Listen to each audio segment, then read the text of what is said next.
सरकारଙ୍କ योजनारे दुर्नीति आसुछि मोटा पैसा हेले जाउछि कुआडे। प्रोटीन वाला अंडा बदल में मिलुछि पचा अंडा। अंगनवाड़ी रे किशोरी बालिका को मिलुछि अंडा हेले भल अंडा बदल में मिलुछि पचा अंडा। अंडा भांगिला बेलकु सेथिरे खाली लंबा लंबा पोक। आउ याको खाइले किशोरी बालिका स्वास्थ्य भल हेबो ना अंडा खाई मेडिकल रे भर्ती हेबे ताहा आपण माने विचार करंतु। ए घटनाटी हेउछि गोपीनाथपुर गाँ उदयपुर वार्डर। देखंतु एही वीडियो। आज्ञा देखु ये गोपीनाथपुर उदयपुर देशर अंगनवाड़ी केन्द्र रु किशोरी बालिका को दिखाई अंडा।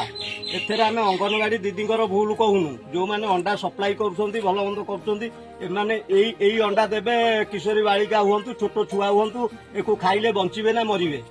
आपन टे देखु ये उदयपुर देश गोपीनाथपुर उदयपुर देश अंगनवाड़ी केन्द्र अंडा ये किशोरी बालिका को दिखाई।